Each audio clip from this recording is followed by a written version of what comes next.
Je suis le pasteur en formation, responsable national à l'évangélisation de l'Assemblée des Juifs de Côte d'Ivoire, sous la coupole du pasteur Tabo Sibé. Je me nomme Fatou Koulibaly et je suis en charge de travailler sur le thème « Ce qu'il faut faire lorsque nos péchés sont manifestés ». Aujourd'hui, nous sommes le mercredi 11 octobre 2023. Nous allons nous disposer pour faire la prière avant d'entamer notre travail. Amen. Nous allons prier, nous allons faire notre confession de foi, brièvement, et confier le moment à Dieu, afin qu'il nous assiste et qu'il nous conduise, afin qu'il soit avec son serviteur, pour que nous soyons guidés et orientés dans ses voies. Donc nous prions. Père éternel, nous te disons merci parce que tu n'as pas regardé à nos manquements, tu n'as pas regardé à nos iniquités, tu n'as pas regardé au fait que nous blasphémions hier ton nom, ta parole, ton autorité. Nous te disons merci parce que nous qui hier étions des voleurs, des masturbateurs, des adeptes de fétiches, des menteurs, tu nous as envoyé ton Fils Jésus-Christ qui a pris tous ses péchés. Même ceux du présent et du futur ont été pris lors de son baptême au Jourdain fait par Jean-Baptiste. Par sa mort et son sang versé à la croix, il a reçu la punition pour nous. Il a purifié notre conscience de péché et il a détruit notre corps de péché. Par sa résurrection, il a vaincu la mort de ses jours de mort et l'enfer pour nous. Par ton ascension dans le ciel, il nous a permis d'avoir aujourd'hui le Saint-Esprit. Il fait de nous tes enfants. Seigneur, nous te remercions également de ce que tu nous as donné ton Église afin de nous nourrir du pain spirituel au quotidien. Ce soir encore, nous sommes là pour apprendre sur comment se comporter lorsque nos péchés sont manifestés à cause de la faiblesse de notre chair. Nous te disons merci pour ta présence. Nous te disons merci pour ta servante que tu as choisie en cette semaine pour nous édifier. Merci de ce que tu as éloigné d'elle toute forme de stress, de ce que tu lui as donné les mots, la sagesse, les expressions qu'il faut, afin de nous enseigner, de nous instruire. Merci de ce que tu as ouvert la compréhension et le cœur des uns et des autres, à comprendre, croire et accepter tout ce que nous serons enseignés ce soir. Merci de ce que tu aides également tous nos frères et sœurs qui traînent encore dans les choses spirituelles à se réveiller afin que nous travaillions ensemble et nous grandissions ensemble pour faire descendre tes bénédictions au bâti de ton Église pour le salut des hommes. Au nom de Jésus-Christ. Amen. Amen. Là, nous avons travaillé sur le principe et on a beaucoup rendu témoignage ici. Le principe était tiré du livre 3, page 215, paragraphe 5, jusqu'à la page 216, paragraphe 1, 2, 3, 4. Et le principe était ce qui est ténèbres doit être révélé et être admis pour être lumière. Donc sur ce principe-là, on a parlé, on a beaucoup dit, on a appris beaucoup de choses. Donc aujourd'hui, on va essayer de résumer ce qu'on s'est dit hier ici. Et puis par rapport au résumé, par rapport à ce qu'on s'est dit hier, si quelqu'un a un témoignage à rendre concernant ce principe-là, le micro est ouvert. Donc, qui veut bien faire un résumé de ce qu'on a fait hier, du travail qu'on a fait hier, ou bien nous rendre un témoignage en rapport avec ce qu'on a fait hier?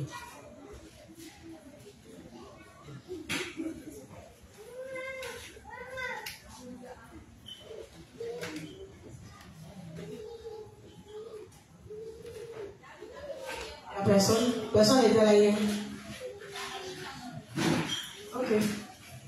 David, tiens mon micro.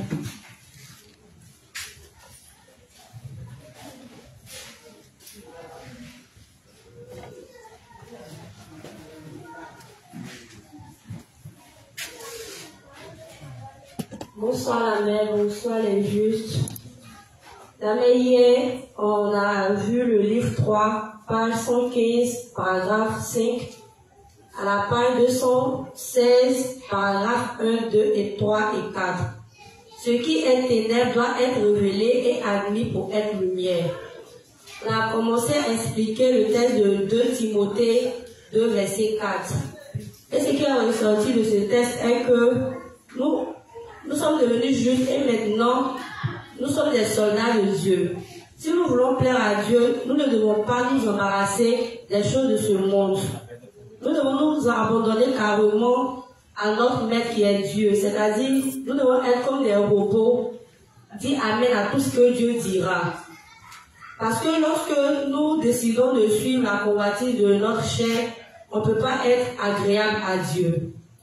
On a aussi dit que si on dit que c'est Christ qui est le maître de notre vie, on ne doit plus avoir un autre maître dans notre vie. C'est-à-dire, notre chair ne doit pas être le maître de notre vie. On a aussi dit que notre vie doit être dédiée à faire l'œuvre de Dieu. On a plus parlé du texte de Matthieu 6, verset 33, où Dieu disait que si on cherche premièrement son royaume, sa justice, il va tout nous donner par-dessus tout. Et que la mère a dit que si nous avons compris ce texte, si nous avons vraiment connu le sens de ce texte, pourquoi nous sommes nés de nouveau, c'est-à-dire que nous avons tout compris. Parce que si nous ne comprenons pas le sens de ce texte-là, nous allons perdre le trésor que nous avons reçu, qui est l'évangile de l'eau et de l'esprit.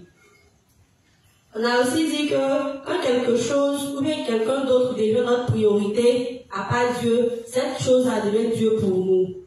On a aussi dit qu'on devait nous examiner, c'est-à-dire depuis qu'on est né de nouveau jusqu'à présent, combien de fois on a servi Dieu. On doit s'examiner pour voir si Dieu a été vraiment une priorité pour nous. Et si on réalise que Dieu n'a pas été une priorité, on doit lui confesser cela et on doit lui demander de l'aide pour bien faire les choses maintenant. On a défini c'est quoi était une vie fidèle. On a dit une vie fidèle est une vie qui est consacrée à la prédication de l'évangile de l'eau et de l'esprit. C'est-à-dire qu'on est fidèle lorsque on se donne comme objectif de se battre chaque jour pour gagner des âmes à Dieu. Que c'était la raison pour laquelle Dieu se réjouit, c'est la raison pour laquelle Dieu danse. Et que nous, en tant que justes, on a prêché l'évangile tous les jours, on a cherché à faire danser Dieu tous les jours. On a aussi dit que Dieu est un Dieu juste, c'est-à-dire que c'est en fonction de ce que nous on lui donne, c'est en fonction de ça qu'il va nous bénir. Si on le sait d'une petite façon, il va nous donner seulement le minimum. On a dit aussi qu'on devait soutenir l'évangile avec notre argent. C'est-à-dire que l'argent on a eu en travaillant, en disant que il me foutait sur moi, cet argent-là, on a pris ça pour servir la bonne cause qu'est l'évangile. Et que si on prend cet argent, que nous les justes, on a cette habitude de prendre l'argent pour nos propres faits, et puis le reste, c'est monnaie, c'est ça on donne à Dieu. Que c'est pas correct. Si notre foi est comme ça, on doit avouer ça à Dieu et lui demander de la force pour lui donner la grande majorité de notre argent. On a aussi dit comment on devait avoir la plénitude de l'esprit. On dit pour avoir la plénitude de cet esprit, on devait servir Dieu comme le roi de notre cœur. On devait vivre comme pour faire plaisir à notre maître qui est Dieu. C'est-à-dire, si nous consacrons notre vie à servir l'évangile, forcément on aura le séjour de l'esprit, c'est la plénitude de l'esprit. On a aussi défini c'est quoi qui était un soldat. On a dit qu'un soldat, c'est celui qui suit les règles. C'est celui qui ne discute pas, qui met de côté son intelligence. C'est Dieu qui a toujours raison. Si Dieu dit allons à gauche, il va à gauche. Si Dieu dit allons à droite, il va à droite. C'est tout là. Amen. Amen, merci la juste. Parce que tu as fait un résumé parfait de l'enseignement qu'on a fait hier. J'espère que tout le monde a compris aussi à son niveau. Il y a une chose qui est de comprendre les enseignements qu'on fait ici. Il y a une chose aussi qui est de mettre en pratique aussi les enseignements. Parce qu'il est bien beau de comprendre les enseignements, mais il est encore plus beau de les mettre en pratique. Amen. Donc le but, c'est de pouvoir mettre en pratique les enseignements qui nous sont donnés ici. Parce que forcément, Dieu va nous permettre de mettre en pratique sa parole. Il va nous donner les occasions de mettre en pratique les enseignements. Donc, le tout, c'est de comprendre et de pouvoir les appliquer à chaque fois que nos péchés seront manifestés, à chaque fois que nos faiblesses seront manifestées, de les appliquer en ce moment-là. Amen. Amen. Amen. Donc, même si vous ne faites pas de résumé, j'espère que vous avez commencé à prier pour pouvoir mettre en pratique tous les enseignements qui sont donnés ici. Donc, je suis sûr qu'on va poursuivre.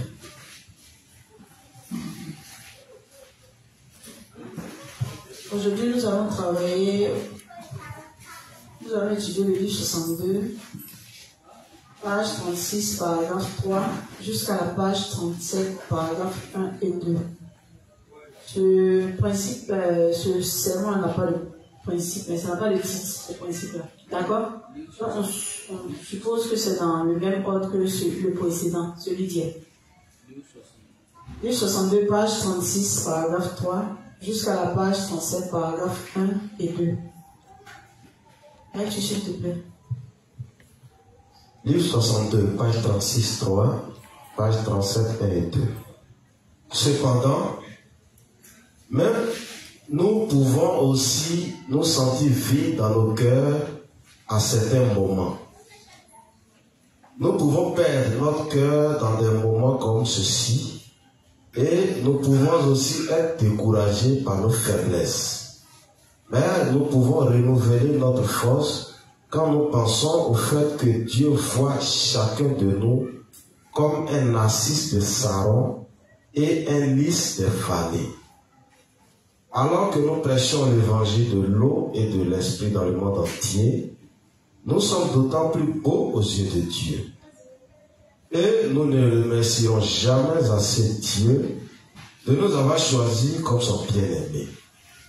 Nous sommes remplis de l'amour du Seigneur parce que Dieu a fait de nous les objets de son amour en nous sauvant et en nous choisissant par l'évangile de l'eau et de l'esprit. N'oublions donc jamais que nous sommes les bien-aimés de Dieu et soyons tous encouragés par cela. Dieu nous dit, à nous croyant en l'évangile de l'eau et de l'esprit, qui nous aide tous. Il est absolument important pour nous de réaliser qui nous sommes exactement en comprenant que nous sommes choisis et aimés par Dieu. Qui sommes-nous aux yeux de Dieu?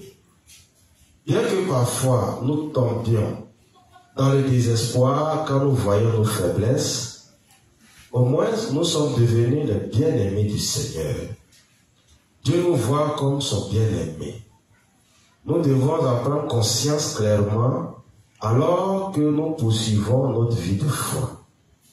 Lorsque nous pensons à l'amour et à la confiance de Dieu, nous pouvons sentir notre cœur se réchauffer.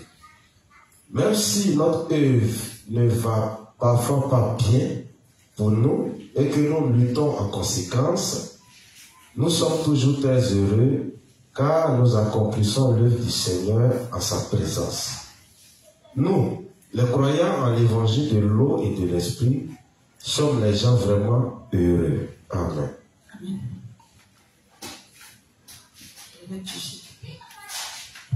Deuxième lecture. Cependant, même nous pouvons aussi nous sentir vides dans nos cœurs à certains moments. Nous pouvons perdre notre cœur dans des moments comme ceci et nous pouvons aussi être découragés par nos faiblesses. Amen. Non, le révérend nous dit ici que dans notre vie de foi, il peut arriver des moments où nous nous sentons découragés à cause de nos faiblesses. D'accord? On peut se sentir par moments mal découragé à cause des actes que nous avons pu poser, à cause des mauvaises pensées qui nous submergent. D'accord? Donc on peut se sentir découragé. Mais il nous dit quoi? On est humain. Donc étant vivant dans cette chair qui ne fait que tomber sans cesse, dans cette chair imparfaite, il va arriver des moments où nous serons très très très découragés par nous-mêmes, nos propres actes. Amen. Parce qu'il arrive des moments où on pose des actes qui nous découragent tellement qu'on se sent très mal vis-à-vis de Dieu. Amen. Mais le révérend nous dit ici que on va continuer. Quand on traverse ce genre de moment, voilà comment est-ce qu'on peut en sortir. Mais nous pouvons renouveler notre force quand nous pensons au fait que Dieu voit chacun de nous comme un narcisse de Saron et un lys des vallées. Amen. Donc simplement c'est quoi même? Comme un narcisse de Saron et un lys des vallées. Tout simplement pour dire que ça fait référence à une plaine en Israël. Et puis dans cette plaine-là, il y avait des fleurs qui, comment on appelle ça, qui fleurissaient. Donc les champs de cette vallée-là, de Saron, là, Dieu dit que ces fleurs elles étaient spéciales. D'accord? Donc simplement pour dire que nous les justes, aux yeux de Dieu, nous sommes spéciaux. Nous sommes spéciaux. Amen. Amen. Voilà. Donc simplement pour dire que lorsque nous pensons, Dieu renouvelle, il dit, mais nous pouvons renouveler notre force quand nous pensons au fait que Dieu voit chacun de nous comme quelqu'un de spécial. Amen. Donc c'est ce qui doit renouveler nos forces et puis nous permettre de sortir dans ces moments de désespoir. Donc, lorsque nous ressentons le vide dans le cœur, lorsque nous sommes découragés par nos actes, le révérend dit, nous devons penser au fait que Dieu nous voit comme des personnes qui sont spéciales à ses yeux. Donc, en le revoyant, pour pouvoir se voir ainsi, on doit se référer à l'amour que Dieu a manifesté envers nous au travers de l'évangile de l'eau et de l'esprit. Amen. Parce que Dieu n'a pas regardé à notre imperfection, mais il nous a sauvés parce qu'il nous aimait. Amen. Donc nous, en retour, lorsque nous traversons des moments difficiles, lorsque nous sommes en proie au découragement, on doit sans cesse se rappeler de l'amour spécial que Dieu manifeste pour nous. Amen. Amen. Amen. Voilà. Alors que nous prêchons l'évangile de l'eau et de l'esprit dans le monde entier, nous sommes d'autant plus beaux aux yeux de Dieu. Amen. Donc, pour demeurer tout le temps beau aux yeux de Dieu, on doit prêcher l'évangile de l'eau et de l'esprit. On doit savoir le but de notre salut. On doit connaître notre mission. On doit aimer cette mission. On doit la pratiquer chaque jour de notre vie. Sans cela qu'on peut être toujours beau aux yeux de Dieu. Mais un juste qui ne prêche pas l'évangile, un juste qui ne connaît même pas le but du salut, c'est un juste qui peut être beau aux yeux de Dieu. Amen. Parce que c'est un juste qui va finir par quitter l'église. Amen. Amen. Amen. Et nous ne remercierons jamais assez Dieu de nous avoir choisis comme son bien-aimé. Amen. Donc à chaque fois que nous allons repenser, nous allons nous remémorer la grâce que le Christ nous a faite au travers de l'évangile de l'eau et de l'esprit. On doit vraiment on doit glorifier encore plus le nom du Seigneur et on doit l'aimer encore plus. Parce que cet amour qu'il a manifesté pour nous, là, cet amour est tellement grand et à chaque fois qu'on y repense, on doit aimer encore plus Dieu. Amen. Amen. Amen. Donc sans cesse, un juste doit se remémorer de comment est-ce que le Christ l'a sauvé. Parce que je le dis ici sans cesse, c'est quand à chaque fois on revient sur la grâce que le Christ nous a faite, on se souvient de comment est-ce qu'il nous a aimés, de qui nous étions. Et puis il n'a pas regardé à nos imperfections, il n'a pas regardé à notre faiblesse, il n'a pas regardé à nos péchés, pardon. Il nous a sauvés par amour. On ne peut que lui rendre gloire à chaque fois pour cet amour-là. Et c'est à chaque fois lorsque nous tombons, nous sommes face à nos faiblesses, lorsque nous sommes face à nos péchés, qu'on doit aimer encore plus Dieu. Amen. Amen. Nous sommes remplis de l'amour du Seigneur parce que Dieu a fait de nous les objets de son amour en nous sauvant et en nous choisissant par l'évangile de l'eau et de l'esprit. N'oublions donc jamais que nous sommes les bien-aimés de Dieu et soyons tous encouragés par cela. Dieu nous dit, à nous croyants en l'évangile de l'eau et de l'esprit, qu'il nous aime tous. Amen. Donc nous devons savoir une chose, que Dieu aime tous ses enfants. Amen. Dieu aime tous les saints. Mais est-ce que nous, on aime Dieu comme Dieu nous aime? C'est la question qu'on doit se poser. Par exemple, hier, quand on a travaillé, on a dit quoi? On se réexamine pour voir à qui est-ce qu'on consacre notre vie. Pour qui est-ce que nous vivons? Est-ce que c'est pour le véritable maître ou bien c'est pour un autre maître? Amen. Parce que Dieu nous aime d'un amour véritable, d'un amour sincère. Mais en retour, nous les saints, est-ce que nous aimons Dieu comme Dieu nous aime? Amen.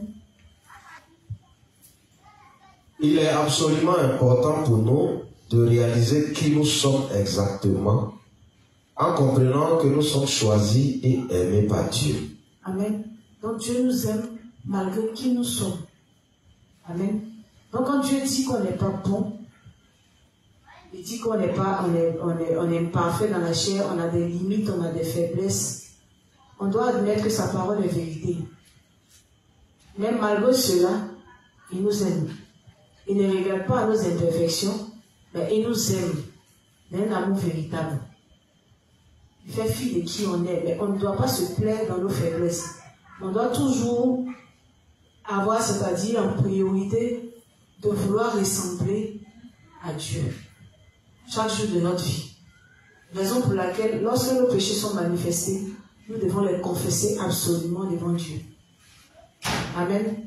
Mais en les confessant, on ne doit pas se plaire dedans. On doit demander l'aide à Dieu pour pouvoir en sortir. Parce que c'est lorsque nous demandons l'aide à Dieu pour devenir comme il veut que nous soyons, c'est en ce moment-là que nous comprenons la grâce et nous comprenons pourquoi est-ce que Dieu nous a arrachés. Amen. Parce qu'on doit chercher à plaire à Dieu, c'est-à-dire à mettre en pratique la parole de Dieu pour pouvoir ressembler à Dieu. Amen.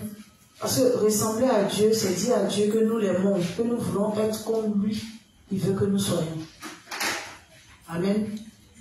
Donc, le fait de confesser nos péchés, ça ne doit pas être quelque chose de banal.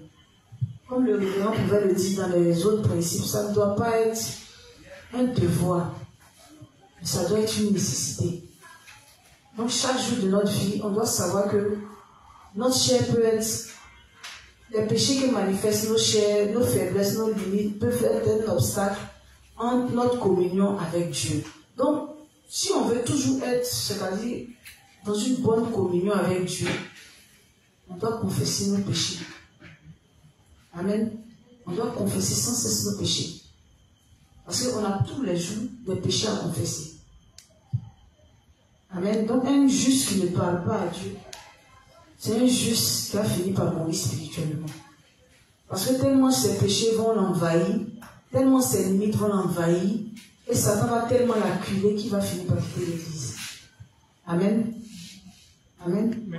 Donc un juste doit toujours avoir envie de confesser. Il doit toujours demander l'aide à Dieu pour confesser ses péchés. Même s'il estime que ses péchés sont minimes, il n'y a pas de petits péchés devant Dieu. Amen. Amen. Voilà.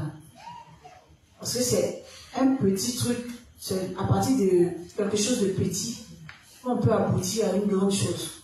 Donc avant que cette chose-là, ce péché-là ne soit grand, quand il est déjà petit, se manifeste. Confessons-le devant Dieu et puis demandons l'aide à Dieu de sortir de cela. Amen. Amen. Mais tout en se rappelera toujours, que Dieu nous aime véritablement. Amen. Qui sommes-nous aux yeux de Dieu? Bien que parfois nous tombions dans le désespoir quand nous voyons nos faiblesses, au moins nous sommes devenus les bien-aimés du Seigneur. Donc, même quand on se voit en train de manifester nos faiblesses, on ne doit pas se décourager. Amen. Parce qu'on est dans la chair, jusqu'à notre mort, on va tomber. Jusqu'à notre mort, on va manifester les faiblesses. J'ai dit la dernière fois qu'on arrête de manifester les faiblesses dans notre chair quand on est mort. Mais tant qu'on vit, on va toujours manifester les faiblesses de notre chair. Mais le tout, c'est de ne pas en avoir honte. Amen. Le tout, c'est de savoir que la parole de Dieu est la vérité. Quand Dieu dit en l'homme il n'y a rien de bon, on doit croire en cette parole-là. Et on doit pouvoir ne pas avoir de notre nudité quand elle est manifestée. On doit pouvoir la confesser à Dieu. Amen. Amen. Oui. Dieu nous voit comme son bien-aimé. Nous devons en prendre conscience clairement alors que nous poursuivons notre vie de foi. Lorsque nous pensons à l'amour et à la confiance de Dieu, nous pouvons sentir notre cœur se réchauffer. Même si notre œuvre ne va parfois pas bien pour nous et que nous luttons en conséquence, nous sommes toujours très heureux car nous accomplissons l'œuvre du Seigneur en sa présence. Amen. Donc si tu peux reprendre un peu. Même si notre œuvre ne va parfois pas bien pour nous et que nous luttons en conséquence, nous sommes toujours très heureux car nous accomplissons l'œuvre du Seigneur en sa présence. Amen. Donc même quand ça ne va pas dans notre vie de foi, même quand on est désespéré, même quand on a nos péchés qui nous accusent, on doit être heureux de faire l'œuvre de Dieu. Amen. On doit être heureux d'être unis à l'Église. Peu importe les situations que nous traversons dans notre vie de foi, on doit être heureux d'être unis à l'Église. On doit être heureux de s'approcher des divorcés, de les entendre, de partager avec eux le moment de communion fraternelle. On doit être heureux de pouvoir les partager. Amen. On ne doit pas être malheureux, parce qu'on est dans les difficultés, on ne doit pas être malheureux quand on vient dans la maison de Dieu. Comme je peux le dire, quand on vient dans la maison de Dieu, nos problèmes, on doit laisser devant la porte. C'est une façon de parler. On doit laisser nos problèmes devant la porte et puis on doit rentrer dans la joie. Amen. Parce qu'en présence de Dieu, un juste doit toujours être heureux. Amen. Amen. Amen. Nous, les croyants en l'évangile de l'eau et de l'esprit, sommes les gens vraiment heureux. Amen. Ouais. Excusez-moi. Est-ce que nous sommes heureux, nous les saints qui croyons en l'évangile de l'eau et de l'esprit? Parce que la première chose qui doit nous donner la joie pleinement, c'est le fait de savoir que malgré qui nous sommes, le Seigneur nous a sauvés par l'évangile de l'eau et de l'esprit. C'est la première chose qui doit faire notre joie. Le fait d'avoir cru en l'évangile et d'être unis à l'église. Ça doit être la plus grande joie qu'un juste doit éprouver. Parce que si un juste ne ressent pas la joie par rapport à sa nouvelle naissance, c'est qu'il doit se demander s'il est véritablement né de nouveau. Parce que même par moments, quand nous traversons des difficultés dans notre vie, quand on repense au fait que le Christ nous a sauvés, quand on repense à notre nouvelle naissance, on oublie nos problèmes à un moment donné. Parce que la joie qui nous envahit fait qu'on oublie nos problèmes carrément.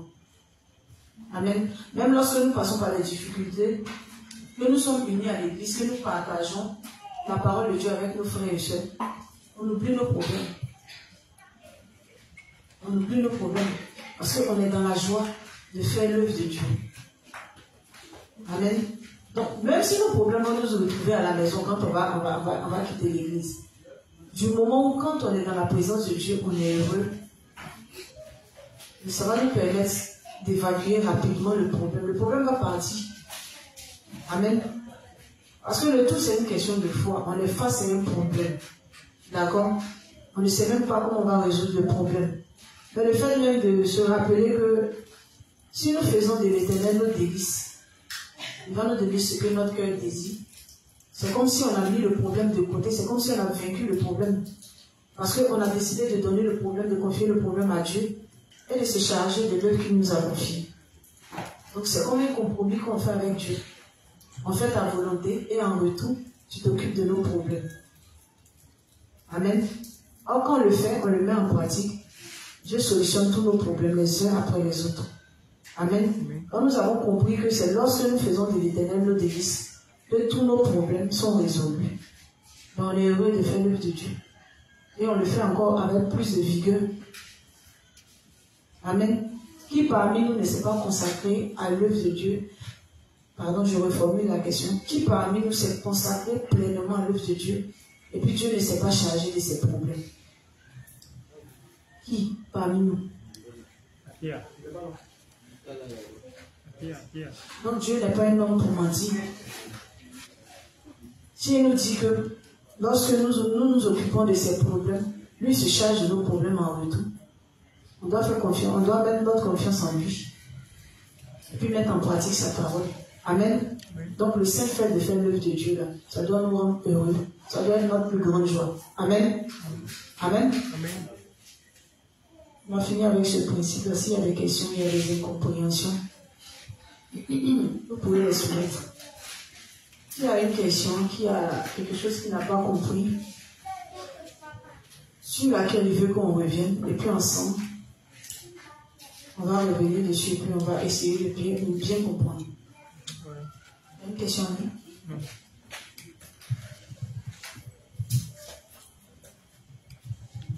Bonsoir, maman.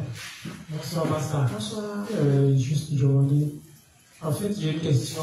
C'est hier, je voulais poser, mais j'ai un tout petit peu oublié. C'est concernant la confession de foi. Parce que moi, si quelqu'un, j'aime parler doucement. Les gens chuchoter doucement, en fait. Voilà. Le fait de prier ou le fait de dire ce qu'on a fait, ou de confesser, un péché radical. Est-ce que c'est une bonne manière de parler à la bouche fermée en esprit? Non, enfin, je ne sais pas comment expliquer ça. Mais ou bien c'est une bonne manière d'ouvrir la bouche, forcément, ou bien je ne sais pas. Je reprends. Le fait de parler en confessant ses péchés à Dieu, et le fait de se taire, et tu es en train de dire, mais c'est absolument comme tu priais. Quand tu es seul à la maison. Oui. Entre les deux formes, là, qu'est-ce qui est bon, mais les deux sont bonnes de savoir que tu Les deux formes sont bonnes. Mais est-ce que quand tu t'étais là, sincèrement, tu confesses en détail tes péchés? Moi, je veux savoir, parce qu'il y a des gens silencieusement, il y a des gens qui prient sans, pas de façon audible. On dit ne parle pas, mais prie intérieurement. Ça, c'est prier aussi. D'accord? Maintenant, on demande de faire la confession de foi en détail. Maintenant, quand tu le fais intérieurement, tu arrives à détailler tes péchés, non?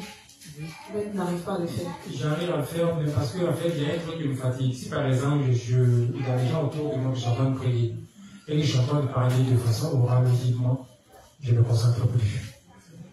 Mais si par exemple, je suis seul, et que je suis en train de prier de façon parlée, je ne suis plus concentré. En fait, je me dis que si tu n'es pas, tu es déconcentré quand les autres sont en train de prier audiblement tous les doigts, c'est parce que plus ou moins tu es focalisé sur ce qu'ils disent. C'est-à-dire que tu essaies d'écouter ce qu'ils disent. Parce que généralement, quand tu es concentré sur ta prière, je ne pense pas que. En fait, tu fais fi de tout ce qui est autour de toi. Je ne sais pas si je le fais comprendre. Voilà. Donc, c'est quand à un moment donné, tu es distrait et puis tu veux écouter peut-être ce que le frère est en train de confesser. Voilà. Comme on le dit, quand tu veux écouter un peu tout ce qu'il est en train de dire, que tu te déconcentres. Or, une fois que tu es déconcentré, c'est fini, tu perds le fil. C'est comme quand on est seul dans la maison et puis j'ai dit que quand on a sommeil, on attend d'avoir sommeil. C'est quand on n'est pas à dormir que généralement, on décide de faire notre confession de foi. Là, on est en train de faire, puis le sommeil vient se mêler à notre confession de foi, on n'est plus concentré. Donc, on n'est plus concentré, on perd le fil de notre prière, alors qu'on est seul, n'est-ce pas? Il y a rien qui nous dérange. Qu'est-ce qui nous dérange là? C'est le sommeil qui nous déconcentre. Donc, quand tu es concentré, c'est-à-dire quand tu n'as pas sommeil, que tu es en train de prier, que tu es concentré sur ta prière, tu la fais jusqu'au bout. Quand tu es assis, par exemple, avec Papi, que Papi a fait sa confession de foi, que lui, il n'aime pas prier intérieurement, que lui, il sait prier audiblement. Quand tu es à côté de lui, qu'il est en train de dire quelque chose qui t'intéresse plus ou moins, c'est fini, tu perds le fil de ta prière. D'accord? Okay. Voilà. Donc, ta position qui te sert, on dit même pour prier, on n'a pas besoin d'une position, comment on appelle ça là? Il n'y a pas une position qui est adaptée, qui est préétablie, voilà.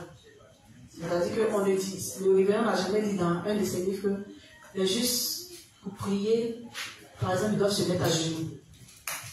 Tu vois, ou bien ils doivent avoir une position spéciale pour prier. On dit, mets-toi dans une position qui te sied. C'est pas ça? D'accord. Et puis prie. Vous voulez que je te sente à l'aise quand tu es en train de faire la prière. Amen. D'accord. Voilà. Super. Ça va? Oui.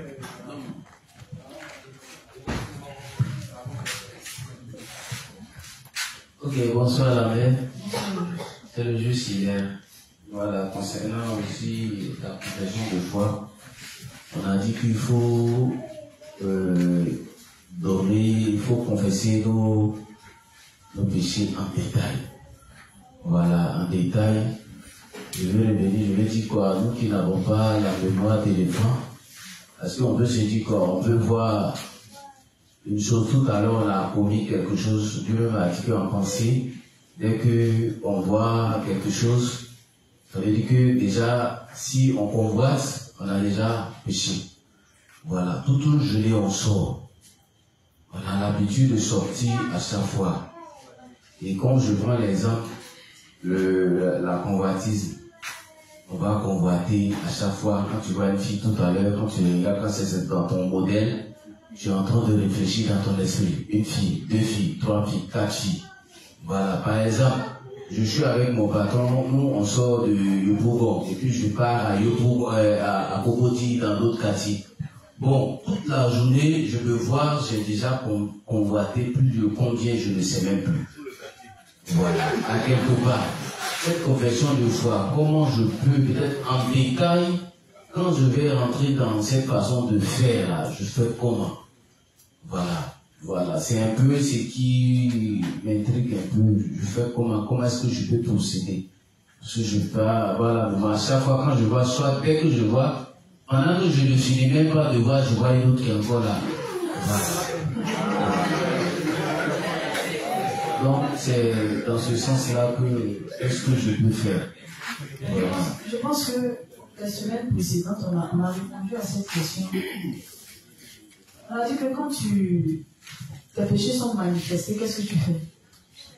Quand tes pensées sont manifestées, tes mauvaises pensées sont manifestées, quand tes limites sont révélées, quand ton mauvais comportement est manifesté, on dit tu fais quoi? On dit tu confesses à Dieu en même temps. Tu n'attends pas d'arriver à la maison pour comme on appelle ça, dire que tu vas accumuler tout ce que tu as fait la journée, tu vas venir confesser en détail devant Dieu. Là, en ce moment-là, tu peux faire ta confession de foi rapidement. Moi, je vais prendre un truc. Je vais expliquer un truc rapidement, c'est un petit témoignage. Moi, la dernière fois, je n'étais pas contente, je venais à l'enseignement et puis j'étais en colère le lundi. J'étais très en colère quand j'ai quitté la maison. Quand j'étais en colère, très en colère. Je ne vais pas rentrer dans les détails de ma colère, mais sachez que je n'étais pas contente. Mais en venant sur la route, je dis à Dieu que on est en train de travailler sur ce qu'il faut faire lorsque nos péchés sont manifestés. Là, je dois venir faire l'enseignement, je ne suis même pas contente. Je suis très en colère. Mon Seigneur permet que ça n'influence pas l'enseignement. D'accord? Mais permet aussi, j'ai confessé à Dieu que oui, je suis en colère, mais je lui ai dit merci parce que je sais que tous ces péchés-là, il les a déjà pris sur lui. J'ai reconfirmé ma foi. Et puis, je lui ai dit, Seigneur, permet que pendant que je suis en train de faire l'enseignement, jusqu'à ce que je finisse, il faut consommer cette colère en joie. Jusqu'à ce que je finisse l'enseignement, c'est fini. La colère était partie. Je n'ai pas attendu de rentrer à la maison. Et de faire. Là, sur le champ, j'ai fait. D'accord? Donc, si tu sais que toi, tu ne peux pas arriver, quand tu vas arriver à le faire, on a dit même que le révérend a dit que même quand on sort, on voit les images pornographiques, à caractère pornographique, on doit faire quoi? On va confesser. Non, toi, tu vas attendre d'abord. Tu vas avoir plein d'images toute la journée, tu vas finir de fantasmer, maintenant le soir, tu vas faire ça en global. C'est ça que c'est fait. Si tu t'habitues à confesser en même temps pendant que c'est manifesté, c'est déjà bon. C'est à ça qu'on doit s'habituer à le faire. On ne doit pas se dire que non, bon, si on a fait ça, on va attendre qu'on va rentrer. C'est pas souvent. On se dit quoi? On voit une fille qui est en train de passer. Elle a les formes qu'on veut. C'est là, son crâne est bien. C'est mieux. Aussi, je ne vais pas rentrer dans ça. On dit sous peu comment on appelle, d'expliquer un peu les mots louches que j'emploie.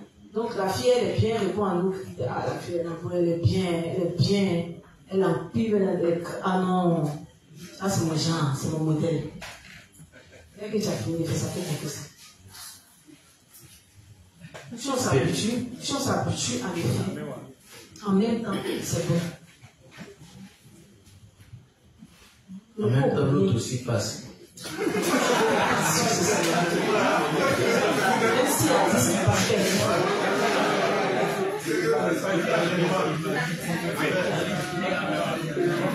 Si on doit passer 20 fois, fais ça 20 fois. Si on doit passer 100 fois, tu vas faire ça 100 fois. D'accord? Quand tu veux bien pas seulement passer, tu dois faire chaque fois.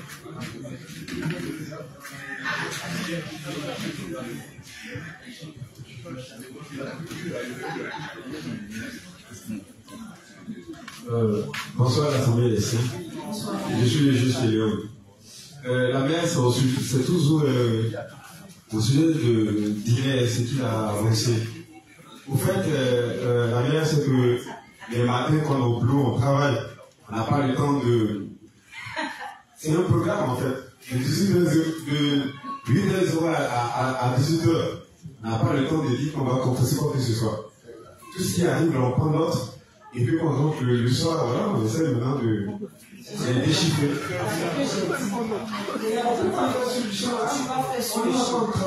Non, tu vas apprendre à le faire. On le fait là. Est-ce que on t'a dit de venir t'arrêter là? Seigneur, je viens de convoiter la fille qui vient de partir. Eh, Babo! Babo, Seigneur.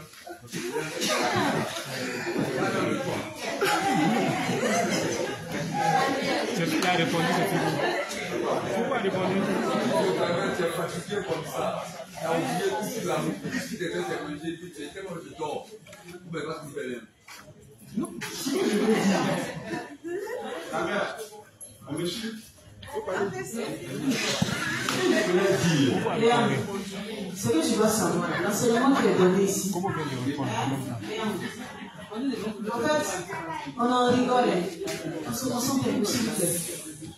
C'est vrai, on en rigole. Léon, s'il te plaît, le juste. Tu as posé une question. Tu as posé une question, tu attends ma réponse. C'est vrai, on en rigole. Mais c'est pas un jeu. Le travail qu'on est en train de faire, c'est pas un jeu. Parce qu'il y a l'impression que vous donnez des exemples pour lire. C'est pas un jeu.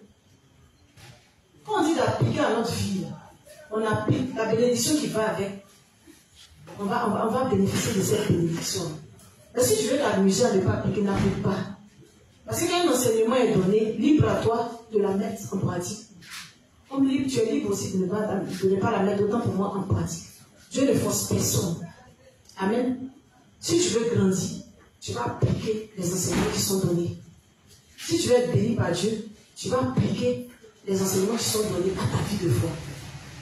Il y va de ta bénédiction. Maintenant, si tu n'as pas envie de grandir, si tu n'as pas envie d'être béni, il faut te plaire dans ce dans quoi tu es. Et puis dis-toi que je n'ai pas le temps de faire. Le soir, je vais faire. Et puis le soir, il faut faire 2. Et puis il faut oublier 3. Et 3 que tu vas oublier là, ça va devenir des ténèbres dans ta communion avec Dieu. Et ce sont les petits là qui s'emmagasinent. Et puis ça devient quelque chose de grand. Et puis ça fait que notre communion avec Dieu n'est plus parfaite. Parce que le petit que tu as oublié, Satan va se servir de ça pour te culpabiliser. Amen. Donc c'est vrai, il est à parler de quelque chose. Toi tu viens renchérir. Et puis tu dis que non, on n'a pas le temps de faire. Mais tu as le temps de travailler, non? Voilà pourquoi hier, en fait, si tu écoutais l'enseignement, tu dis à quoi est-ce qu'on consacre notre vie? Qui est notre maître? Si Dieu est ton maître, quand Dieu te demande de faire quelque chose, pourquoi tu es en train de dire que non? Tu es en train de trouver des prétextes pour faire ça selon toi tes pensées. Inspecteur Gouri veut intervenir. En fait, c'est pas pour dire grand chose. Le truc, c'est que pendant que tu travailles, tu as le temps de combattre. Donc, tu n'as pas le temps de. En fait, c'est-à-dire, tu travailles, ton travail te permet de combattre, mais en même temps que ça te permet de combattre, ton travail ne te permet pas de confesser parce que tu travailles. Donc, si ça, normalement, si ça ne te permet pas de prier, sais que ça n'a pas du tout de combattre, je dis que c'est. Voilà, merci, inspecteur. Ça va? Bien, ça va? C'est bon? Non, on ne se dit pas qu'on n'a pas le temps de. Pourquoi tu n'as pas le temps de mettre en pratique la parole de Dieu? Et puis tu as le temps de faire, je ne sais pas, de satisfaire ta chair. C'est quelque chose, en fait, que je ne comprends pas. Je ne sais pas si c'est. Vous prenez un malin plaisir peut-être à poser des questions, peut-être que vous trouvez drôle. C'est pas un jeu. En fait, c'est ça que visent les enseignements. Je n'ai pas dit que tu dis tu fais ça, mais je suis en train de dire pour ceux qui vont venir peut-être après, qui posent des questions juste peut-être pour qu'on rie bien. Non, c'est sérieux ce qu'on est en train de faire. C'est sérieux, parce que si on met en pratique les enseignements qu'on est en train de faire ici, nous-mêmes on va voir des bénédictions devant nous. Amen. Mais si tu mets toujours des est-ce que, mais, Dieu il va jamais t'utiliser. Parce que Dieu ne travaille pas avec les gens qui ont beaucoup de mais. Amen. La mère, je voulais demander, on dit que nos forces sont renouvelées quand nous pensons qu'aux yeux de Dieu, nous avons de la valeur, nous sommes des gens spéciaux. D'abord, est-ce que c'est tous les justes qui ont cette valeur-là aux yeux de Dieu? Et puis, est-ce que, par exemple, je vais prendre un cas pratique. J'ai fait une bêtise quelconque principe qui m'a sombré. Est-ce que c'est quand je me dis, j'ai de la valeur aux yeux de Dieu, que ça va, ou bien c'est un sentiment que je dois avoir après avoir confessé? Que tu m'expliques bien la partie. Je veux bien comprendre. D'accord. En fait, j'ai noté, mais je veux mettre ça dans un cas pratique. Pour quelqu'un dont les faiblesses ont été manifestées. Comment ces forces sont renouvelées quand il pense qu'aux yeux de Dieu, il est spécial? Ok. Donc, lorsque tu fais, par exemple, tes faiblesses sont manifestées, non? Voilà. Bien, lorsque tu commets un péché, puis au-dedans de toi, tu ne te sens pas bien, tu te sens désespéré, affligé. Dieu dit de faire quoi? Il dit lorsque nos péchés sont manifestés, on doit faire quoi? On doit faire quoi? On doit confesser. T'as le micro? Confesser. Voilà. Il dit quand on finit de les confesser, on doit faire quoi? On doit penser qu'aux yeux de Dieu, nous sommes des gens spéciaux. Donc quand on a fini de confesser, quand on a fini de demander l'aide à Dieu pour sortir de, comment on appelle ça, ces faiblesses ou bien ces péchés qui sont manifestés là, on dit, après ça, on doit, comment on appelle ça là, croire en la parole de Dieu qui dit que nous sommes spéciaux à ses yeux. Amen. Ça veut dire que même si ce péché-là, quand on a fini de le confesser et qu'on a toujours honte de ce péché-là, on doit se voir comme des personnes spéciales devant Dieu. C'est-à-dire que Dieu nous connaît tels que nous sommes. Ces péchés-là, on est dans la chair, on les a commis, mais d'avance, on doit croire que Dieu les a déjà enlevés. Amen. On doit voir son amour dans la, comment on appelle ça, en confirmant notre foi en l'évangile de l'eau et de l'esprit. Amen.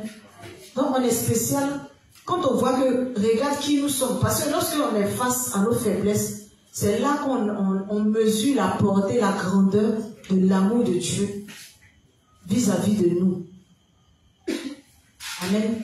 Parce que lorsque, comme tu l'as dit, on a commis un péché par lequel on se sent honteux, quand on vient confesser à Dieu, quand on reconfirme notre foi et qu'on lui dit merci parce que voilà qui nous sommes. Et puis il n'a pas regardé à ça. Il s'est fait chair, il est venu, il a manifesté son amour, il nous a sauvés de ces péchés-là. Quand on reconfirme cette foi-là, au-dedans de nous, on ressent une joie. Amen. Donc on ne reste plus, on ne s'apitoie plus, c'est-à-dire on ne donne plus le champ à Satan de nous apitoyer par ce péché-là que nous avons commis. Amen. Amen. Amen.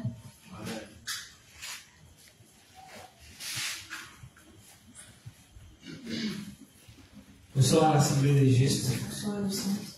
Moi, c'est le juste Eric Apia. Voilà. Je suis né de nouveau il n'y a pas longtemps de cela. Mais lors de l'enseignement, tu as touché un point qui m'a vraiment aussi marqué et je voulais rendre un petit témoignage à ce niveau-là. Mon témoignage porte sur le fait que quand on a un problème et qu'on pense à Dieu, à notre Créateur, celui-là qui nous a fait naître de nouveau, quand on pense à lui, on oublie tous nos soucis. Voilà. Et lorsque j'étais pécheur, je n'étais pas encore né de nouveau. Vraiment, quand j'étais confronté à une situation, je m'apitoyais beaucoup sur mon sort, je me lamentais, voilà. Je passais tout mon temps à me confondre. Voilà. Et bien avant ma nouvelle naissance, j'ai présenté le concours de l'INS, voilà, option éducateur. Et il faut dire que j'ai investi des centaines de mille dans la préparation du concours et autres. Voilà. Et après cela, je suis allé composer. Et puis, c'est quelques mois après que j'ai connu l'Assemblée des Justes. Voilà. Et j'étais beaucoup focalisé sur le concours. Voilà, pendant que je suivais les enseignements et autres. Maintenant, quand les résultats sont sortis, c'est après que je sois né de nouveau, les résultats sont sortis. Et quand les résultats sont sortis, il faut dire que j'ai échoué. J'ai échoué au concours. Mais vu que j'étais né de nouveau, l'échec ne m'a pas dit grand chose. Voilà, ça ne m'a pas dit grand chose parce que j'ai compris sur l'échec que ce n'était pas là, voilà, le but réel de mon existence. Voilà, quand j'ai tourné le regard, j'ai vu que c'est vrai, j'ai échoué, mais j'ai un père qui m'a fait naître de nouveau, qui vraiment, même véritablement, j'ai compris véritablement que ce n'était pas la peine de mettre ma confiance dans toutes ces choses-là. Voilà, et j'ai oublié même le concours, voilà, j'ai oublié l'échec, j'ai tout oublié. Voilà, donc c'était juste là pour dire que voilà, c'est vrai, voilà, quand on a vraiment des soucis, il faut que vraiment on tourne nos regards vers notre Père, notre Créateur, pour vraiment faire fi de toutes ces choses-là. C'était là mon témoignage.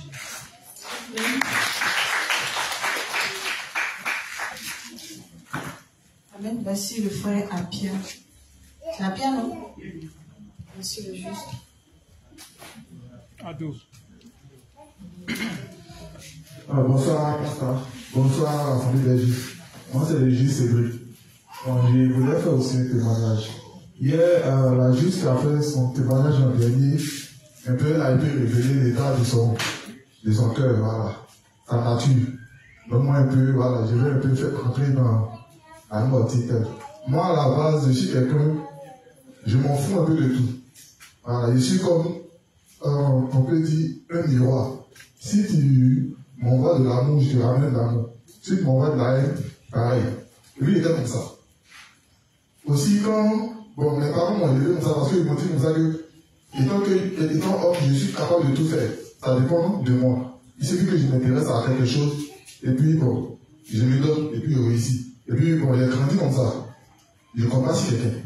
Voilà, quand je vais faire quelque chose, si elle a vu que il t'a demandé que tu t'es jeté, bon, tu vas pas prendre en considération, il te laisse, il t'observe, et puis il fait comme toi. Et puis, la plupart du temps, ça me réussit.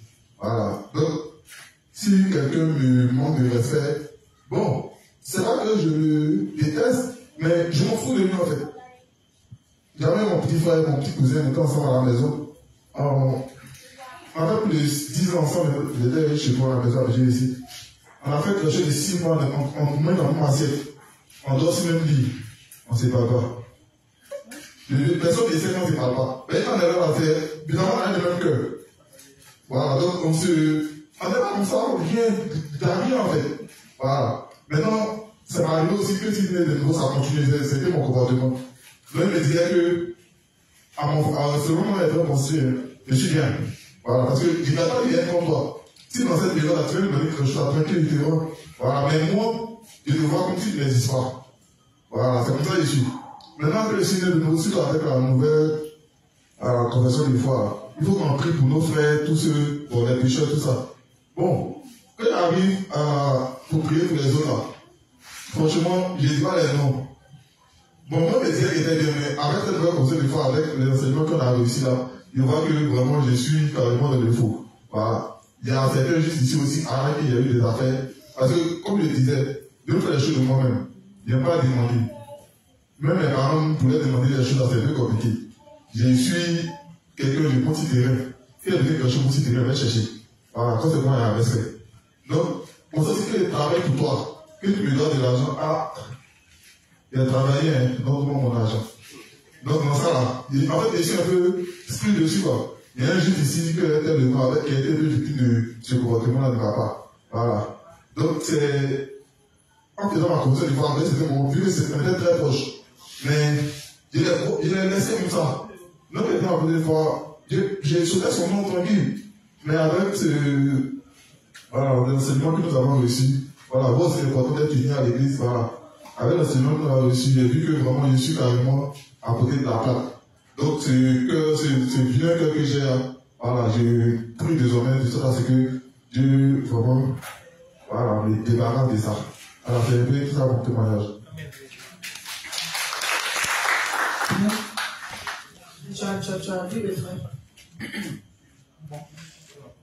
On dit qu'il doit avoir la communion aussi entre frères. La bonne communion entre frères veut que quoi? Bon, je n'ai pas de vous parler. On va régler tes problèmes. Parce que ça a été enseigné. Quand tu ne sais pas, Dieu est tolérant. Mais quand tu sais, Dieu sanctionne. Amen. Il n'y a plus de questions? Il n'y a plus de témoignages? Ok. On va passer au principe suivant. Il est tiré du même livre. Le livre 62, page 76, paragraphe 2 jusqu'à la page 77, paragraphe 1. Il n'y a pas de titre. Page 76, paragraphe 2 jusqu'à la page 77, paragraphe 1. Livre 62, page 76, paragraphe 2, 77, paragraphe 1. Dans nos rassemblements, nous partageons la communion de la foi les uns avec les autres. Après avoir écouté la parole de Dieu, nous déjeunons et faisons une courte pause, puis nous nous réunissons à nouveau pour partager notre communion avec nos saints. Maintenant que nous avons trouvé l'évangile de l'eau et de l'esprit, et que nous avons reçu la rémission des péchés, par la foi grâce au Seigneur, nous voulons tous partager la communion les uns avec les autres au sujet des choses que Dieu a faites pour nous. Nous sommes joyeux de demeurer et de partager la communion dans l'église de Dieu. Grâce à notre communion fraternelle, nous pouvons réaliser que Dieu travaille dans nos vies. Même s'il y a encore beaucoup de sédiments sales qui s'agitent dans nos cœurs, ils sont enlevés grâce à l'œuvre de Dieu et grâce à la communion spirituelle que nous partageons dans la parole de Dieu. C'est par ce genre de communion que les serviteurs de Dieu réalisent qu'ils ont une telle lie qui persiste encore dans leur cœur et leur esprit, et ceci peut être enlevé par la justice de Dieu. C'est pourquoi nous souhaitons partager la communion les uns avec les autres. Amen. Amen. Deuxième lecture. Dans nos rassemblements, nous partageons la communion de la foi les uns avec les autres. Amen. Après avoir écouté la parole de Dieu, nous déjeunons et faisons une courte pause, puis nous nous réunissons à nouveau pour partager notre communion avec nos saints. Amen. Le révérend nous dit quoi? Vous voyez l'importance de la communion entre frères. Il est important que nous, les juifs, nous ayons une communion parfaite entre frères aussi. Parce que c'est lorsque notre communion est parfaite que nous pouvons partager les uns avec les autres ce que Dieu a fait pour nous dans nos vies. Amen. Amen. Amen. Voilà. Quand on est ensemble, qu'on se retrouve ici, et qu'un frère rend son témoignage, au travers de son témoignage, c'est nous tous qui sommes heureux de ce que Dieu a réalisé dans sa vie. Parce que le fait d'être heureux avec lui, c'est d'être heureux pour nous-mêmes. Amen. Amen. Amen. Donc tous les rassemblements, les saints doivent être un moment de communion fraternelle. On doit être heureux de partager ces moments entre nous. Le révérend nous dit dans nos rassemblements, nous partageons la communion de foi les uns avec les autres. Après avoir écouté la parole de Dieu, nous déjeunons et faisons une courte pause. Puis nous réunissons à nouveau pour partager notre communion avec nos saints. Voilà comment est-ce qu'eux procèdent là-bas. C'est la même chose aussi ici. Parce qu'on copie un peu le modèle de foi de nos dévotions. Amen. Donc, même les moments de culte, les moments d'enseignement, ce sont des moments de communion que nous partageons. Amen. Donc, un juste ne doit pas être heureux en dehors de l'église. Parce qu'en dehors de l'église, tu communies comment avec tes frères? Tu partages quelle joie? Tu es seul dans ton coin. Tu n'as aucune communion avec tes frères et sœurs. Alors, lorsque nous sommes unis, nous sommes ensemble, on est heureux de partager ces moments avec le Seigneur au milieu de nous. On est heureux d'être ensemble. Donc, un juste qui est mal à l'aise, quand il est avec ses frères justes, il doit revoir sa foi. Alors, normalement, pour un juste qui est véritablement né de nouveau, il doit être heureux lorsqu'il est avec ses frères et sœurs. Amen. Il doit être plus heureux quand il est avec ses frères et sœurs que quand il est avec des personnes qui ne sont pas nées de nouveau. Parce que lorsqu'on est avec ses frères et sœurs, on partage la parole de Dieu. On parle le langage de Dieu. Parce qu'on se comprend quand on échange. Amen.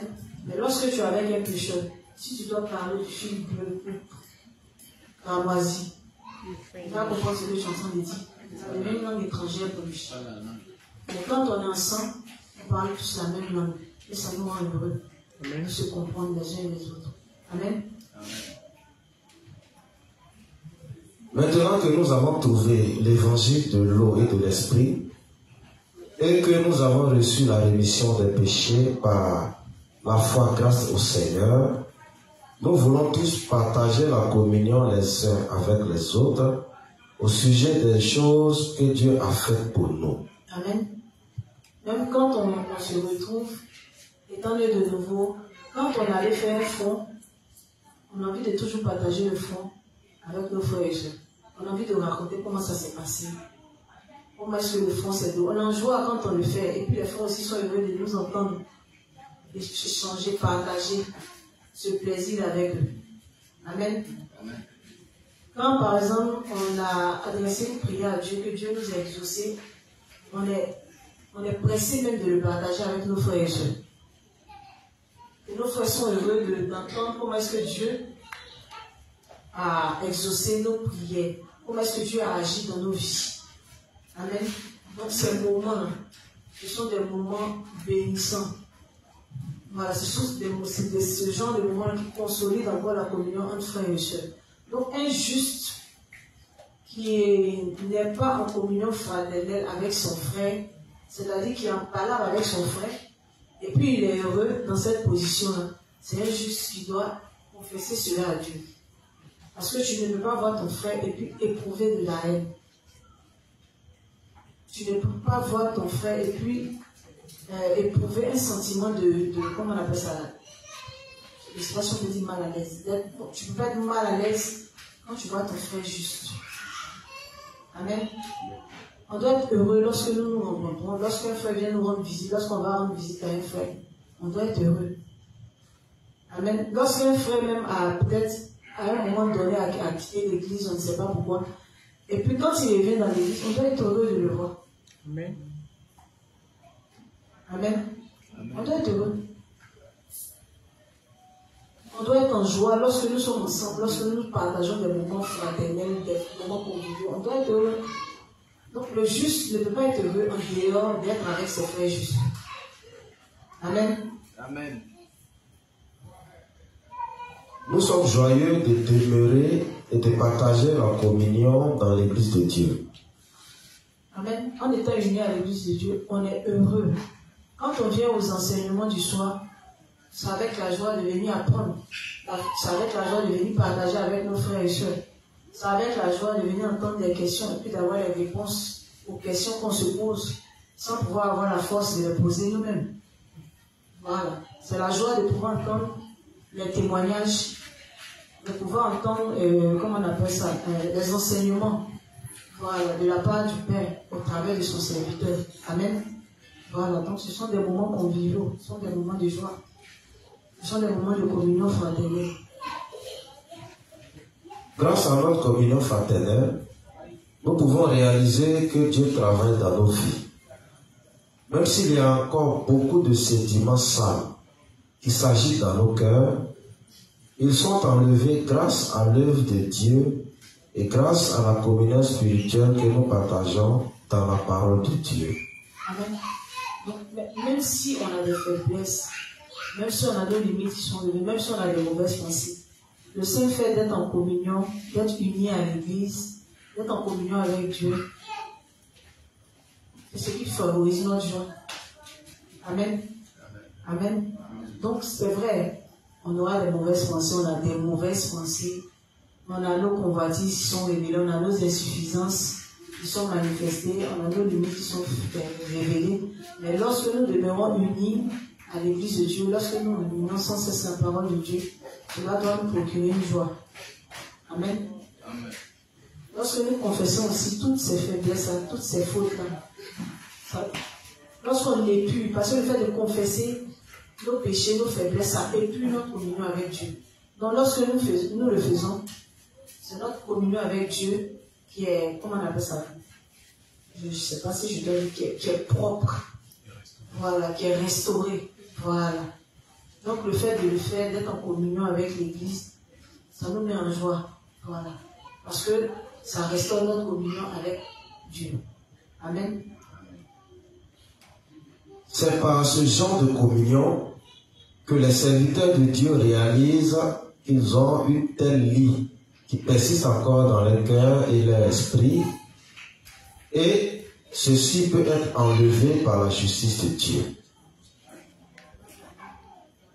C'est pourquoi nous souhaitons partager la communion les uns avec les autres. Amen. Amen.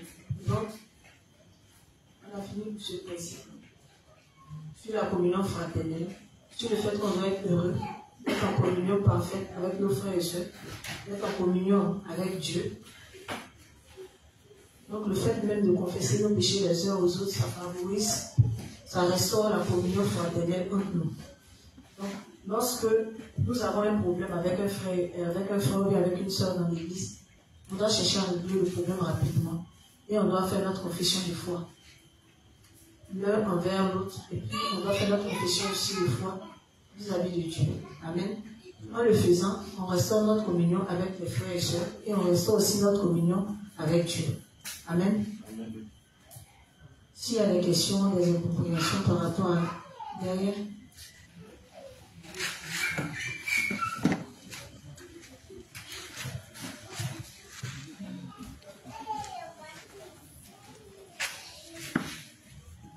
Bonsoir, Ahmed. Moi, j'ai une préoccupation concernant le principe. Si tu as un différend avec ton frère, il faut régler le problème.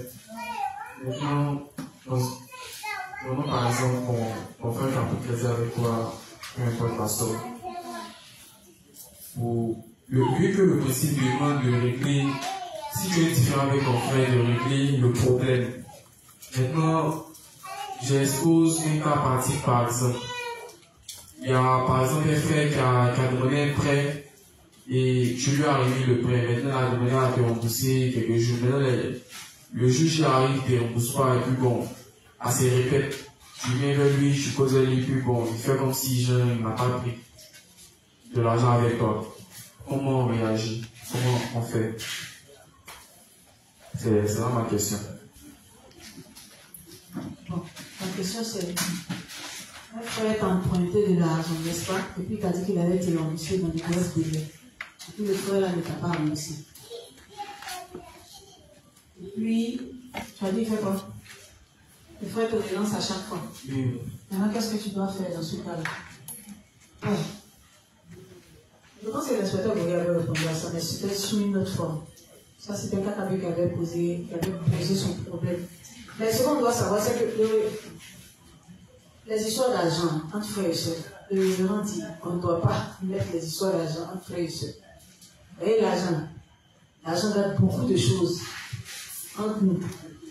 Si tu n'as pas une foi mature, parce que la foi mature peut te permettre de, si ton frère t'a emprunté de l'argent, de regarder à l'intérieur de Dieu et puis de laisser tomber cette histoire. Si tu vois qu'il te relance à chaque fois et qu'il ne veut pas te rembourser, il n'a pas la volonté de te rembourser, tu peux laisser tomber. Mais ça va te servir de leçon demain. Tu ne vas pas, comment on appelle ça là, lui prêter encore à nouveau de l'argent. Tu comprends, non? Mais le principe veut que, vu que tu dois t'entendre avec ton frère, tu vas avec ton frère et puis tu lui exposes le problème. Voilà, tu m'as emprunté de l'argent, par exemple, selon ton cas pratique. Tu es venu me voir, tu m'as emprunté de l'argent, tu as dit que tu allais me rembourser cette somme. Maintenant, vu que j'ai besoin de l'argent, je vais vers toi et tu ne veux pas me rembourser. Et que moi, j'ai besoin de cet argent. Mais vu que le principe de Dieu dit qu'on doit laisser la vie, je ne sais même pas comment régler ce problème. Mon frère, prie. Si tu peux laisser tomber, il faut laisser tomber. D'accord? Si tu ne peux pas laisser tomber, va voir ton responsable de zone, va lui expliquer. Et puis ton responsable de zone va te faire asseoir avec le frère en question. Et puis va trouver un terrain d'entente. Amen. Amen. Et généralement, là, comme on le dit ici, quand on va faire ce genre d'accord entre frères, on ne va jamais consulter les dévanciers. Amen. Amen. C'est-à-dire qu'on s'est vu à deux là-bas. On a géré notre business ensemble. On s'est entendu sur les thèmes de notre affaire. Bon, maintenant, quand ça capote, c'est là qu'on vient voir le dévancier pour lui dire que j'avais donné l'argent au frère là. Il m'a emprunté de l'argent. Il refuse de me rembourser. Donc, moi aussi, comme tu viens me soumettre ce problème-là, parce que plus ou moins, peut-être que tu es dans ce cas-là. Donc, va, prie, si tu peux le laisser tomber. Hein? Faut laisser tomber. Si tu ne peux pas, va voir ton responsable de zone. Il va vous faire asseoir vous deux là. Et puis il va vous dire ce que vous devez entendre. Amen. Amen. Amen. Ça va? Si c'est ton problème, voilà la solution. Tu connais ton responsable de zone. Voilà. Moi je le laisse. Lui il est plus grand que moi, il va gérer son problème. Amen. Amen. Amen. Maintenant, si tu as laissé tomber aussi, si tu as prié que Dieu t'a donné la force de laisser tomber, je sais que demain, là, tu as plus, comment on appelle ça, lui, on peut lui prêter de l'argent. Parce que ça va servir de leçon. Vous voyez, souvent, c'est les conséquences qui donnent conseil. Amen. Amen. Amen. Okay. Qui d'autre a une question?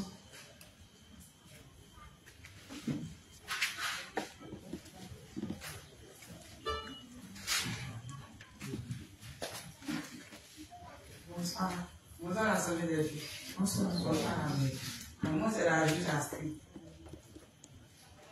Pour moi, ça ne fait pas longtemps ici de devenir juste.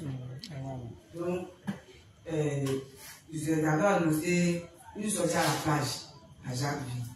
Je dis, bon, au moins, je suis jamais, c'est la première fois que je suis juste. Donc, je vais payer mon ticket, puis je vais partir. Je vais partir voir comment ça se passe avec les juges, comment l'ambiance ça se passe, parce qu'avant même de l'ambiance, on est dit ok, il y a payé les 5 000, on est parti. On dit chacun a préparé sa nourriture. Mais moi j'ai préparé ma main, on est parti. Donc les jeunes sont venus, ils ont mangé avec nous, ils ont fini la nourriture. Et la Jésus, ils ont fini notre nourriture. Ça c'est quoi ça? Maman dit, ah, ici là, juste là, c'est comme ça, j'ai dit, bon, d'abord, comme c'est comme ça là, moi aussi là, je vais aller manger aussi les autres. Donc, Dieu merci, il y avait la femme de l'inspecteur chef qui a pris de moi, la juste m'a dit, elle a partagé le repas avec nous. Donc, il y a une femme qui partageait rien, elle se dit, ah, moi, je vais partir m'approcher là-bas pour demander. Je suis arrivé là-bas, la femme me dit, elle ne veut pas donner riz là, parce qu'elle n'a pas fini de servir les gens de sa zone. Donc, ça m'a découragé à me décider de manger. Je dis, ah, maman, donc, on avait des juste là, c'est comme ça, même si c'est pour manger encore là, on refuse. Moi, ça ne veut pas longtemps de devenir juste. Il vient à côté des frères justes pour pouvoir sympathiser. Là, comment la personne vient m'appuyer. Donc, moi, j'étais découragé même. J'ai dit, maman, c'est d'abord t'as fait le juste, ça m'a laissé chez moi. Ça m'a dit, non, il ne faut pas faire ça. Comme c'est maintenant que tu es devenu juste là, il ne faut pas faire ça. Donc, il va te donner un papier là. Quand tu vas faire ta confession de foi, j'ai dit, ma confession de foi, mais c'est quoi? Puis, elle m'a donné le papier. Mais elle a dit, non, on va prier pour nos frères qui nous ont fait dire, ah, la dame que moi j'ai vu là-bas, on ne peut pas prier pour elle. Parce que, après le Saint-Louis, elle a refusé. Si c'est pas parce qu'il y avait vraiment attrapé l'évangile là, ça allait me décourager puis aller rester chez moi à la maison. Mais comme j'ai cru vraiment à l'évangile, parce que je suis fatigué, je me suis promené dans les églises, il n'a jamais entendu ça, non. J'ai attrapé mon cœur, j'ai prié, j'ai dit Dieu, même si je suis fâché, il m'a dit que c'est la nature de l'homme. Donc, ça ne peut pas faire que j'aille perdre ma foi. Non, je continue à être juste. Non, je continue toujours à venir, à venir, puis à prier pour les frères et sœurs. Merci beaucoup. Amen.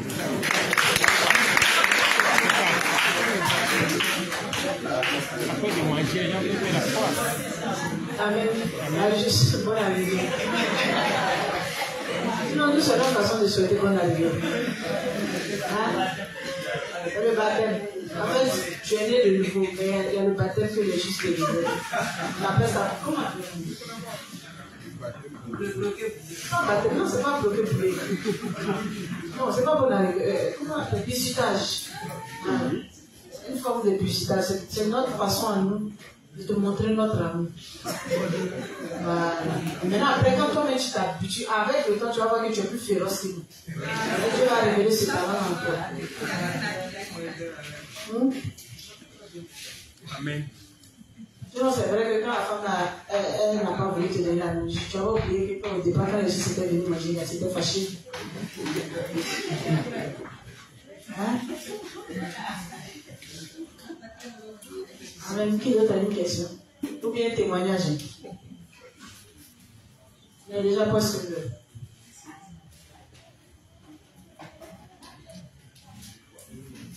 Il y a un témoignage qui montre un peu au moins que l'enseignement, ça produit des fruits dans vos vies. Amen. Moi, il est rendu pour moi tout à l'heure. J'étais fâché quand j'ai fait la confession. Dieu a transformé ma colère en joie. C'est mon témoignage. Vas-y.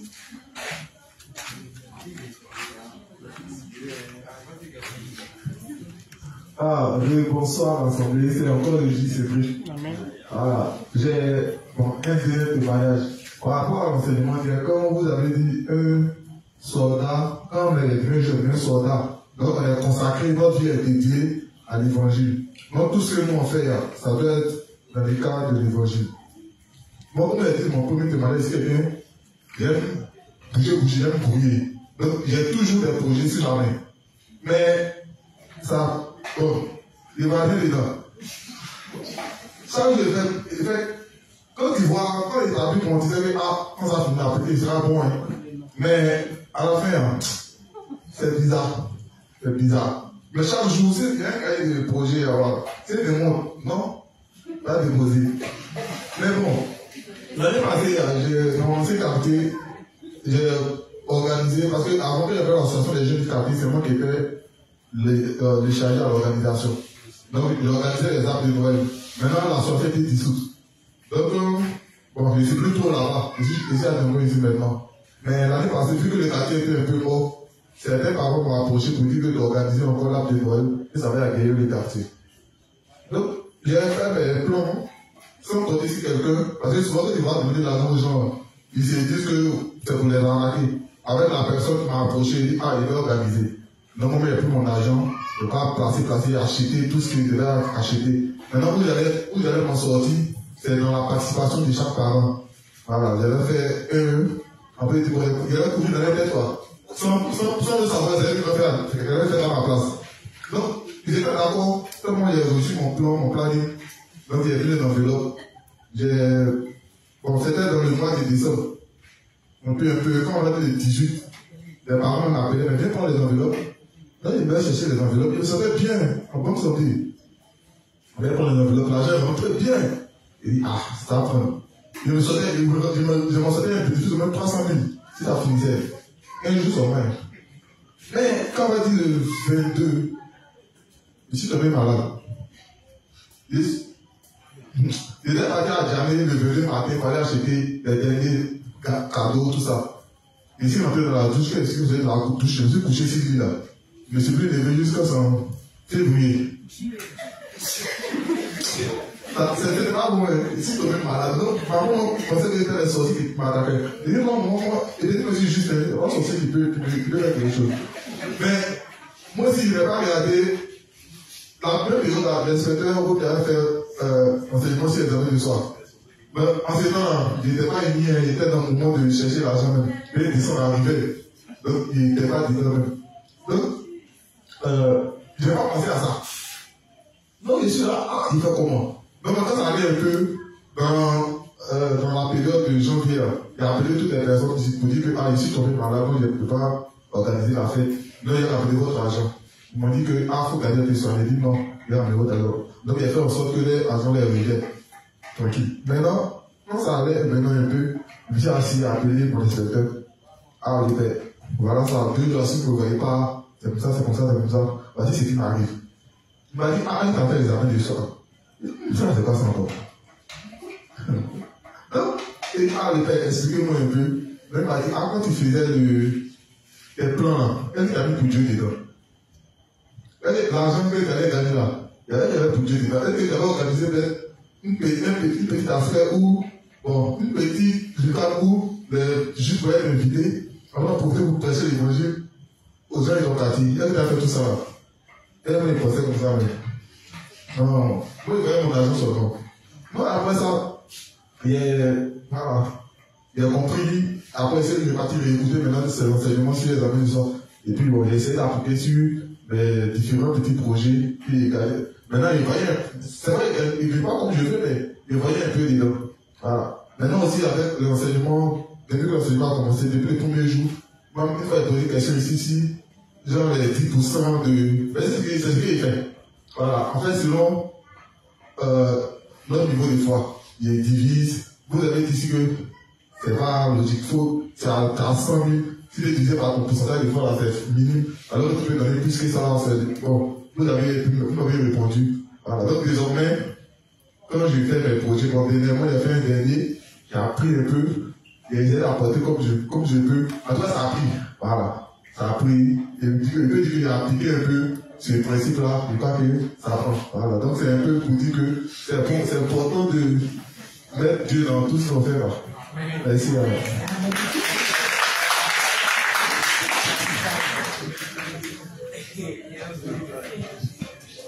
Il est 21h. On va s'arrêter là pour aujourd'hui.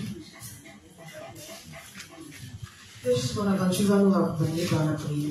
Amen. Donc nous allons chacun prendre la position fiduciaire afin de remercier Dieu pour toutes ces paroles, pour tous ces témoignages qui nous raccompagnent et qui nous donnent de faire de sa parole notre pain quotidien afin de grandir, qui nous aide aussi à partager tout ce que Dieu fait dans nos vies avec nos frères sous forme de témoignages. Donc on prie. Éternel mon Dieu, nous te disons merci pour ton assistance. Merci de ce que tu nous as conduit dans cet enseignement ce soir. Merci de ce que tu as sécurisé nos vies, tu as sécurisé nos temples, le quartier, afin que nous travaillions en paix. Merci pour toutes ces paroles qui ont été libérées par ta servante. Merci de nous aider à garder l'essentiel de ce que chacun a retenu selon son niveau de foi. Et merci pour la force que tu nous as donnée de mettre ça en pratique. Et merci de nous donner également de revenir les jours à venir pour partager ce que tu as fait dans nos vies au travers de ces paroles, sous forme de témoignage, et de nous donner de demeurer toujours dans ta parole, quel que soit ce qui adviendra dans nos vies quotidiennes. Merci d'aider aussi tous nos frères et sœurs à comprendre la parole et à s'unir aussi à ton Église, afin qu'ensemble nous sauvions les hommes de leurs péchés. Au nom de Jésus. Amen.